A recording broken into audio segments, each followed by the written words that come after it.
रामपुर के विशाल आकाश के नीचे मोहन और सीमा अपने मामूली खेत में काम करते हैं। उनका अस्तित्व भूमि के ताने बाने में बुना हुआ है।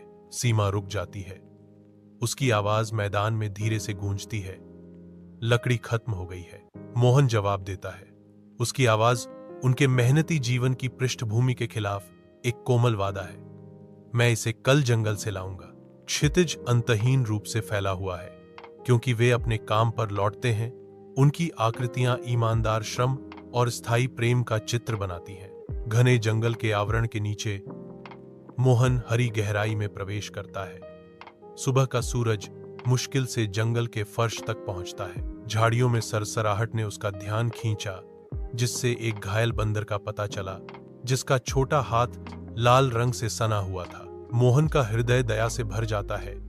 बेचारा बहुत दर्द में है। जैसे ही निराशा उन्हें निगलने की धमकी देती है, एक साधु बाबा प्रकट होते हैं, जो घायल प्राणी के लिए आशा लाते हैं। कोमल हाथों और शांत सुंदरता के साथ साधु बाबा बंदर के घाव की देखभाल करते हैं, जिससे उसकी पीड़ा कम होती है। जंगल के हृदय में साधु बाबा अपना हाथ बढ़ाते हैं।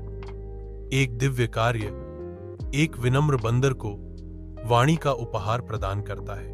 बंदर, जिसका अब नाम गोलू है, अपनी नई आवाज की जांच करता है। जंगल उसके पहले शब्दों से गूंजता है। धन्यवाद, अब मैं तुम्हारे साथ रहना चाहता हूं। मुझे एक नाम दो, गोलू गिड़गिड़ाता है। उसकी आंखों में नई आशा और वफादारी झलकती है। मोहन धीरे से मुस्कुराता है और घोषणा करता है, अब से तुम्हारा नाम गोलू है।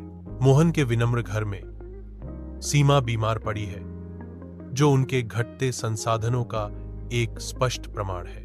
मोहन निराशा से ग्रस्त है, क्योंकि उसके भाई उसकी दुर्दशा पर आंखें मूंद लेते हैं। चरम सीमा पर पहुंचकर मोहन शक्तिशाली जमींदार रघुनाथ से मदद मांगता है।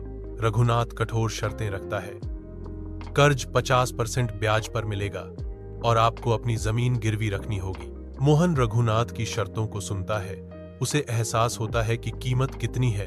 उसका चेहरा उतर जाता है। जंगल के दिल में गोलू एक साधु बाबा के पास जाता है। उसका चेहरा चिंता से भरा हुआ है। साधु, बुद्धिमान और शांत, गोलू को एक जादुई जड़ी बूटी प्रदान करता है, जो आशा की किरण है। सीमा, जो कभी कमजोर थी, अब जंगल के जादू से पुनर्जन्म होकर स्वास्थ्य से चमक रही है।